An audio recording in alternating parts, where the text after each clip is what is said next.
আসসালামু আলাইকুম। সারাদিনের এত এত নাটক দেখে আসলে আমি খুব টায়ার্ড হয়ে গেছি। কি বলবো? আহ, বিমান দুর্ঘটনা হয়েছে, মানে আগেও বিমান দুর্ঘটনা হয়েছে এবং প্রায় কি বলবো 30 বছরে 34 বার হয়েছে, এরকম একটা আমি রিপোর্ট দেখলাম অ্যানালাইসিসে। তো এই বাংলাদেশের জন্য এটা কঠিন কোনো কিছু না। তবে পার্থক্যটা হচ্ছে, যেখানে এবার বিমানটা আছড়ে পড়েছে সেটা হচ্ছে একটা স্কুল, এবং এখানে প্রাইমারি স্কুলের বাচ্চারা অধ্যয়নরত ছিল এবং সেই অবস্থায় বিমান আছড়ে পড়ে দোতলা একটি ভবনে, উত্তরা দিয়াবাড়িতে। এরপর আমরা অনেক সময় জানি না সত্যিকার আসলে কি হচ্ছে। ওখানে প্রত্যক্ষদর্শী যারা ছিলেন তারা বলতেছে এক কথা, আমাদের আইএসপিআর বলতেছে এক কথা, আমি সরকারের পক্ষ থেকে হচ্ছে এক কথা। মিডিয়াতে তো তাদের বাইরে বলার ক্ষমতা কি আছে মিডিয়ার? তো প্রশ্ন হচ্ছে, আমাদের সামাজিক মাধ্যমে সেখানে একটু গলা ছেড়ে মানুষ কথা বলে, সেখানে আমরা দেখতে পাচ্ছি যে প্রকৃত যে সংখ্যা সেটা নিয়ে বেশ একটা মতবিরোধ আছে সরকার বনাম শিক্ষার্থী, সাবেক শিক্ষার্থী, মাইলস্টোনের যারা অভিভাবক শিক্ষক তাদের সাথে। দেখেন, প্রথম বিষয় হচ্ছে যেটা নিয়ে বলবো, শিক্ষা সচিব যিনি আছেন বর্তমানে, জুবায়ের সাহেব। তো স্যার হয়তো একটা মন্তব্য করে ফেলেছেন। কি খায় তারা সচিব হয় আর উপদেষ্টা হয় আল্লাহ মাহবুব জানে। কাদেরকে আসলে আমরা এই চেয়ারগুলোতে বসাই? মানে মানুষ কি চেয়ারে বসলে ওই ধ্যান জ্ঞান কি দুনিয়ার বাইরে চলে যায় কি না, নাকি খাবার খায় উল্টাপাল্টা, যার কারণে এসব বলে? উল্টাপাল্টা খাবার মানে বুঝছেন আপনারা? মানে এইচএসসি পরীক্ষার সাথে নাকি এটার মাইলস্টোনে কোনো সম্পর্ক নাই? আরে ভাই, সারা বাংলাদেশ কাঁপতেছে, এবং ওই মাইলস্টোন তাদেরও নিজস্ব কলেজের স্টুডেন্ট আছে, তারা কিভাবে পরীক্ষা দিবে? এরপরে আপনি আগের দিন রাত 3টার সময় সিদ্ধান্ত দিয়ে পরীক্ষা বন্ধ করেন, স্থগিত করেন আজকের জন্য। আগামী গেলারটা কী হবে ওটা কোনো হদিশ নেই, আরও উল্টাপাল্টা বেফাস মন্তব্য।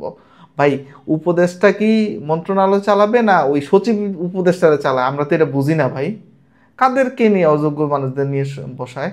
ছাত্রছাত্রীরা ক্ষিপ্ত হয়ে তুমুল আন্দোলন পুরো সচিবালয় ঘিরে, সারাদিন একটা লোমহর্ষক ঘটনা, এবং ওখানে লাঠিচার্জ পর্যন্ত হয়েছে, এবং শিক্ষার্থীরাও আক্রমণ করেছে সচিবালয়। ভাই, এই নাটকগুলো কি দেখা বাকি ছিল আপনাদের?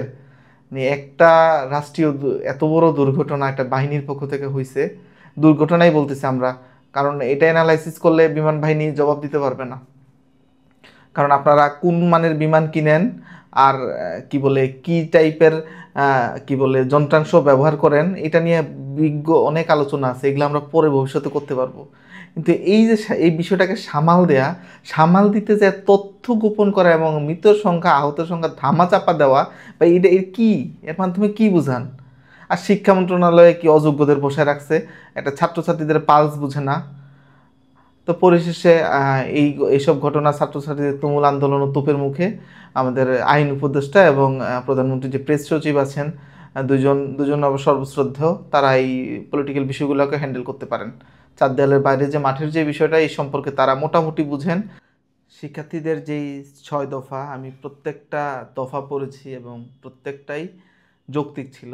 আমি আপনাদেরকে খুব সংক্ষিপ্তভাবে দেখাই, যেমন সঠিক নাম পরিচয় প্রকাশ করা, তারপরে পূর্ণাঙ্গ আহতদের তালিকা তৈরি করা এবং প্রকাশ করা। তারপরে একটা বিষয় ঘটেছে যে সেনা সদস্যরা ওখানে অভিভাবকদের গায়ে হাত তুলছে, শিক্ষকদের গায়ে হাত তুলেছে, তারা এই বাহিনীর পক্ষ থেকে নিঃশর্ত ক্ষমা চাইতে বলেছে। তারপরে হচ্ছে সেনা বিমান বাহিনী যেহেতু এই মহাকাণ্ডটা ঘটিয়েছে, তারা ক্ষতিপূরণ দিবে, এটা তারা দাবিতে জানিয়েছে।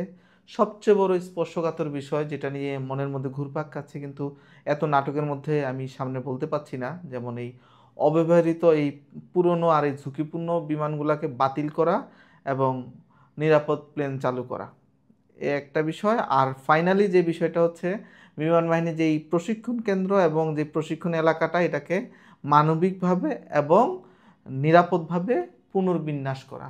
কি চমৎকার দাবি শিক্ষার্থীদের! আমি মনে করি এই যে দুর্ঘটনা আমাদের হাতে আঙ্গুল দিয়ে দেখিয়ে দিল যে ভবিষ্যতে এই যে একটা এয়ারপোর্ট, সেনাবাহিনীর প্রশিক্ষণ ক্যাম্প, বেসমেন্ট এবং তেজগাঁও বিভিন্ন প্রশিক্ষণের কেন্দ্রগুলো আছে, সারাদিনই ঢাকার আকাশে, উত্তরার আকাশে, গুলশানের আকাশে, নিকুঞ্জের আকাশে বিমান, জেট বিমান ভূ ভূ করতেই থাকে। আসলে এটা তো এখন সবচেয়ে পৃথিবীর অন্যতম ডেন্সিটিপূর্ণ শহর হচ্ছে ঢাকা। ভাই নিরাপদ, ভাই আমরা যদি নিজেদের না করি এটা কে চিন্তা করবে? তো এখন মনে হয় এই বিষয়গুলো নিয়ে ভাবার সময় আসছে। আর হ্যাঁ, মোটামুটিভাবে ইমিডিয়েট পদক্ষেপ হিসেবে এই শিক্ষার্থীদের তুপের মুখে আমাদের যেই সিনিয়র সচিব সিদ্দিক জোবায়ের, ওনাকে প্রত্যাহার করছে সরকার। বাকিটা দেখি আগামীতে কাজের মাধ্যমে প্রমাণ পাবো আপনারা কতটুকু কী করলেন। আর আহতদের জন্য প্রার্থনা রইল যাতে আল্লাহ তাআলা তাদেরকে সুস্থভাবে বাঁচিয়ে রাখে। আসলে এই কষ্ট, এই মানে এই দুঃখ ভাষায় প্রকাশ করার মতো না। এবং শিক্ষার্থীদের ক্ষোভ যেটা, এটা যৌক্তিক। বাংলাদেশ, আমরা একটা ক্রাইসিস ম্যানেজমেন্ট শিখলাম না এখন পর্যন্ত প্রপারলি, সরকারের পর্যায় থেকে এটা পারি না। আমাদের দুর্ঘটনা ঘটার পরে আমাদের কি বলে রক্তর গ্রুপ আমরা তখন খুঁজি। এরপরে আমাদের বার্ন ইউনিটে যাবে না সরকারি হাসপাতালে যাবে, এটা আমরা জানি না। ইমার্জেন্সি সবাই কোথায় সেন্ট্রালি যোগাযোগ করবে, তথ্যগুলা কোথায়, ওই তথ্যটা আমাদের কাছে নেই। মিডিয়ারা আপনাদের বিরুদ্ধে বিশাল অভিযোগ আসছে, আপনারা হচ্ছে একটা ছাত্রকেও কোনো মিডিয়া আপনারা উদ্ধার কাজে সহযোগিতা করেন না, যে যার মতো ক্যামেরা নিয়ে এটা লাইভ সম্প্রচারে ব্যস্ত ছিলেন। এটা খুবই লজ্জাজনক। আর জাতি হিসাবে নিজেদের কাছে লজ্জা যে এত কিছুর পরেও আমরা পানির বোতল নাকি 600 টাকা হয়ে যায়, গা পুড়ে গিয়েছে, গায়ে পানি ঢালবে, সেই 1 লিটার পানি 2 লিটার পানি 600 টাকা বোতল। লজ্জা, মানে আর কবে মানুষ হব?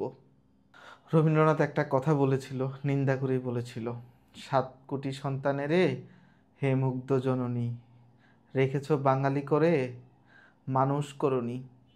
প্রমাণ মিলছে তো? জবাবটা আপনি দিবেন। আল্লাহ হাফেজ।